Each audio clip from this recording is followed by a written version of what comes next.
Digital emergency आज का हमारा विषय है डिजिटल इमरजेंसी। और आप में से बहुत से लोगों ने शायद डिजिटल इमरजेंसी टर्म को पहली बार सुना होगा। तो आइए आपको पूरी खबर विस्तार में बताते हैं, इस विषय पर चर्चा करते हैं। राजस्थान में डिजिटल इमरजेंसी। सरकार ने करोड़ों राजस्थानियों से छीन लिया इंटरनेट का मौलिक अधिकार। आप में से बहुत लोगों को ये भी नहीं पता होगा शायद कि इंटरनेट का अधिकार हमारा मौलिक अधिकार है और ये सुप्रीम कोर्ट ने आदेश दिया था। अब देखिए, 1975 में तत्कालीन प्रधानमंत्री इंदिरा गांधी ने देश में आपातकाल लगा दिया था। आपातकाल यानी न कोई सरकार के खिलाफ कुछ बोल सकता था, न लिख सकता था। पूरा देश एक अदृश्य जेल में कैद था। आम आदमी के सारे अधिकार सस्पेंड कर दिए गए थे। 47 साल बाद राजस्थान एक बार फिर से इमरजेंसी झेल रहा है, लेकिन इस बार जो इमरजेंसी है, जो आपातकाल है, वो है डिजिटल, यानी कि डिजिटल इमरजेंसी। राजस्थान सरकार ने यह इमरजेंसी लगाई है। उदयपुर मामले में पुलिस का फेल्योर सामने आ चुका है, लेकिन उसकी सजा आम लोगों को इंटरनेट बंद करके दी जा रही है। पिछले 3 दिनों से करोड़ों राजस्थानी डिजिटल कैद को झेल रहे हैं। नेटबंदी के नाम पर सरकार ने मौलिक अधिकार छीन लिए हैं। सरकार अगर इंटरनेट को फंडामेंटल राइट यानी कि मौलिक अधिकार नहीं मानती है तो उसे सुप्रीम कोर्ट की जनवरी 2020 में की गई टिप्पणी को दोबारा से पढ़ लेना चाहिए, जिसमें कहा गया है कि इंटरनेट संविधान के अनुच्छेद 19 के तहत लोगों का मौलिक अधिकार है, यानी यह जीने के हक जैसा ही जरूरी है। इंटरनेट को अनिश्चित काल के लिए बंद नहीं किया जा सकता।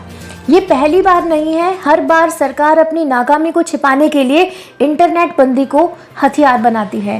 पेपर लीक अगर नहीं रोक पाते हैं तो फिर इंटरनेट बंद कर देते हैं। इंटेलिजेंस फेलियर के कारण करौली, जोधपुर आदि में दंगे होते रहते हैं तो फिर इंटरनेट को बंद कर दिया जाता है। जबकि एमपी में भी हाल ही में दंगे हुए, लेकिन वहाँ इंटरनेट 1 मिनट के लिए भी बंद नहीं किया गया। कश्मीर के बाद राजस्थान दूसरा ऐसा राज्य है जहाँ पर सबसे ज़्यादा इंटरनेट बंद कर दिया जाता है। अफवाहें रोकने के लिए नेटबंदी, लेकिन वो तो अब भी नहीं रुक रही हैं। अब सवाल ये है कि सरकार ने आखिर इंटरनेट बंद क्यों किया?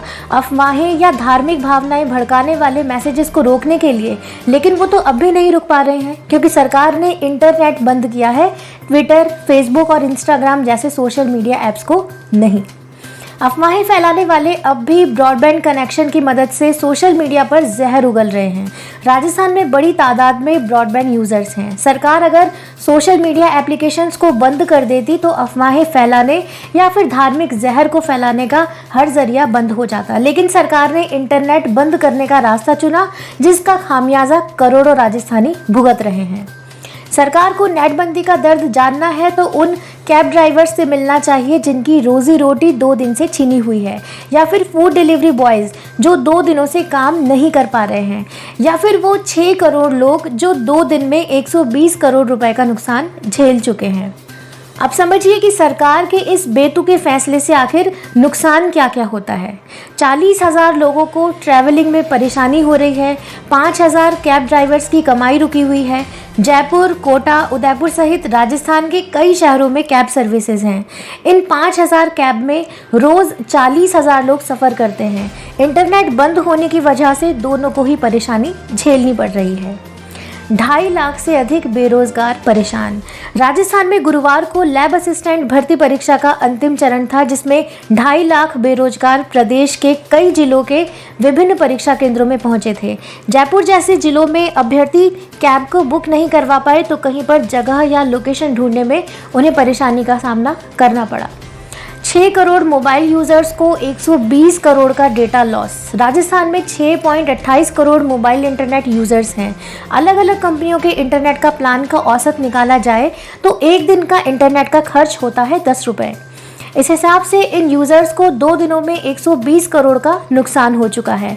नुकसान का आंकड़ा और भी बढ़ सकता है क्योंकि अभी ये तय नहीं है कि आखिर इंटरनेट कब चालू होगा। 600 करोड़ का डिजिटल लेन देन प्रभावित। राजस्थान में आमजन समेत बड़े व्यापारी सहित रोज करीबन 600 करोड़ से अधिक का डिजिटल लेन देन होता है। इंटरनेट बंद होने के कारण लोग डिजिटल पेमेंट नहीं कर पाए। यही वजह है कि एटीएम के बाहर आम दिनों से ज़्यादा भीड़ होती है। 30 सर्विसेज 4 दिनों से बंद। तो आइए अब आपको बताते हैं कि ऐसी कौन कौन सी सर्विसेज हैं जो कि इंटरनेट बंदी का शिकार हुई हैं। डेबिट कार्ड, क्रेडिट कार्ड भुगतान system, e wallet transaction, movie ticket booking, mobile banking, internet banking, online taxi services, online home delivery, online food order, पानी बिजली के बिल जमा, online shopping, hotel booking, flights booking, rail यात्रा booking, card swipe machine, online monument booking, money transfer समेत ऐसी 30 से भी ज़्यादा सर्विसेज हैं जो कि 4 दिनों से बंद हैं। अब आइए आपको ऐसे कुछ तरीकों के बारे में बताते हैं कि अगर ये तरीके अपनाए जाते तो अफवाहें भी नहीं फैलती और लोगों को परेशानी का सामना भी नहीं करना पड़ता। बंद कर सकते हैं सोशल मीडिया प्लेटफॉर्म्स। इंटरनेट का हर ज़िले में राउटर्स सेटअप होता है। यहाँ से आसानी से राउटर सेटअप करके टेलीग्राम, व्हाट्सएप, फेसबुक, ट्विटर जैसी सोशल साइट्स को ब्लॉक कर सकते हैं। लेकिन इसके बजाय सरकार ने पूरा मोबाइल नेटवर्क ही बंद कर दिया। एक्सेस कंट्रोल लिस्ट से केवल सोशल साइट्स को ही ब्लॉक करके परेशानी ख़त्म हो सकती थी। पॉइंट ये है कि आप वाईफाई का इस्तेमाल करके इंटरनेट पर ट्विटर, फेसबुक, इंस्टाग्राम ऐसी एप्लीकेशंस का यूज़ कर सकते हैं। इनके माध्यम से अफवाहें फैला सकते हैं।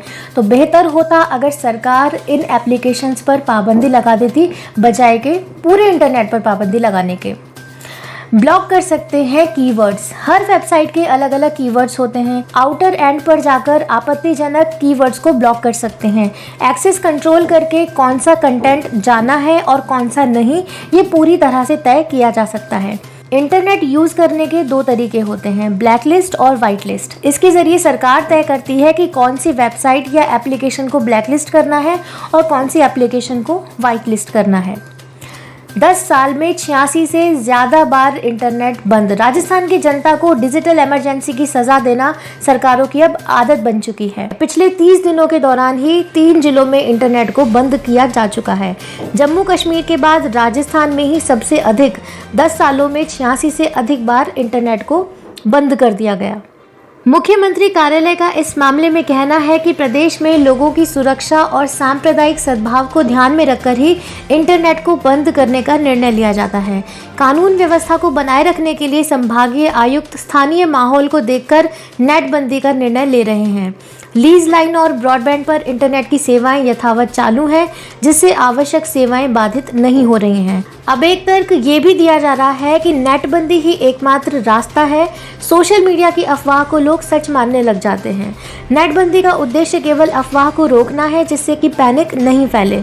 अफवाह पर नियंत्रण करना जरूरी है, ये कहना है राजेंद्र यादव, गृह राज्य मंत्री राजस्थान का। अब आइए आपको बताते हैं कि आखिर एक्सपर्ट्स का इस बारे में क्या कहना है। एक्सपर्ट्स ने कहा है कि सुप्रीम कोर्ट ने इंटरनेट को आधारभूत सुविधा माना है। ऐसे में नेटबंदी के आदेश पूरी तरह से गलत हैं। सुप्रीम कोर्ट के आदेश की अवहेलना है। नेटबंदी से अपराध और अफवाह को नहीं रोका जा सकता। सरकार को अगर इन्हें रोकना है तो इसके लिए कोई अलग तैयारी की ज़रूरत है। सरकार को जन सुविधा के लिए नेटबंदी के बजाय अन्य उपाय सोचने चाहिए। ये कहना है दीपक चौहान, वकील, राजस्थान हाई कोर्ट का। तो ये थी डिजिटल इमरजेंसी। उम्मीद है वीडियो देखकर आपको डिजिटल इमरजेंसी क्या है ये समझ आया होगा।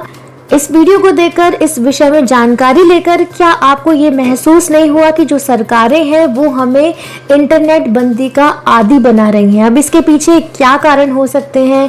क्या ये किसी षड्यंत्र का हिस्सा हो सकता है? क्या भविष्य में ऐसा हो सकता है कि बहुत लंबे समय के लिए इंटरनेट से आपको दूर कर दिया जाए? तो कहीं ना कहीं क्या ये उसी का एक ट्रायल की तरह तो नहीं चल रहा है? आपकी क्या राय है? आपके क्या विचार हैं? आप हमें कमेंट के जरिए अपनी राय, अपने विचार ज़रूर बताइएगा। हमें इंतज़ार रहेगा। मिलते हैं फिर किसी नए वीडियो में, किसी नए विषय के साथ में। तब तक के लिए नमस्ते। वीडियो अगर पसंद आई हो तो वीडियो को लाइक और शेयर ज़रूर करें। साथ ही साथ चैनल पर नए हो तो सब्सक्राइब भी करें। जय हिंद, जय भारत, वंदे मातरम।